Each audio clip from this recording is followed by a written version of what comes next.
As a geology professor, I always try to make sure everybody's doing is they're always getting the earthquake kit together, because they need to be ready for an earthquake. The earthquakes are going to happen here. We all have to be prepared. So, how many of you don't have an earthquake kit? Raise your hand. Wow, all of you are prepared for earthquakes? I don't have a gas mask in my I was going to say, why isn't this facility ready for earthquakes then? That's my question that I've been trying to raise, is that this facility, we aren't ready for earthquakes here. There's not really a big sense of what's going to happen. We don't know exactly. It could be fine, it might not be. This is one of the things why I've been pushing the SoCalGas and Dogger to do a study to actually figure out what will happen in an earthquake, how much danger we actually, or how much risk we actually have.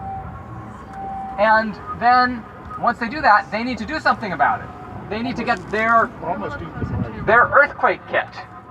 Their earthquake kit for the Aliso Canyon facility. And they should not be opening this facility if it's not safe.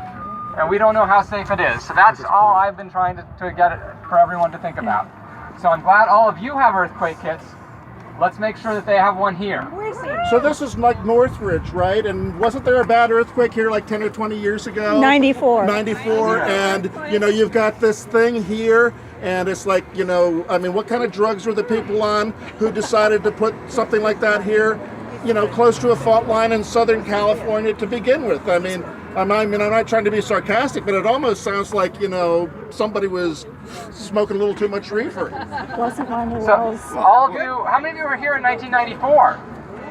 Okay, well, of course, this facility was as well, and one of the things that we found out recently was that in 1994, one of the wells here at this facility failed. It broke from the shaking. So we know that in the past, earthquakes have caused damage at this facility, and we got lucky and it didn't leak out anything.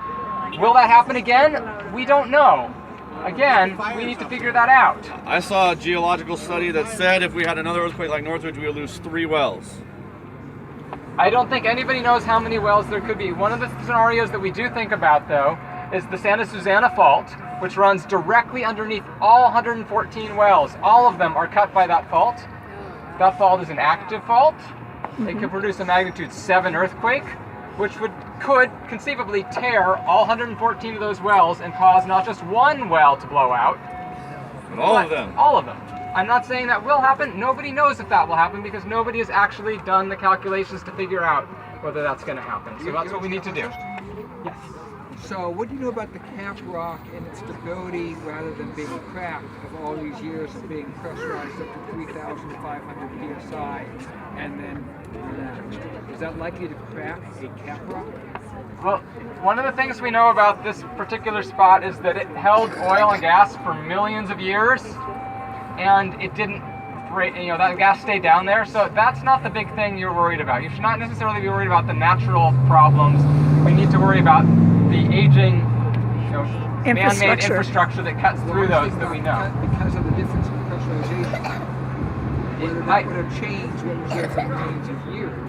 You've got a huge thousands of feet of thickness of rock, and I'm not, like I said, that's not the weakest point. It could happen, I don't know much about that, but it's not the weakest point. The weakest point is the infrastructure that we've built and haven't maintained properly.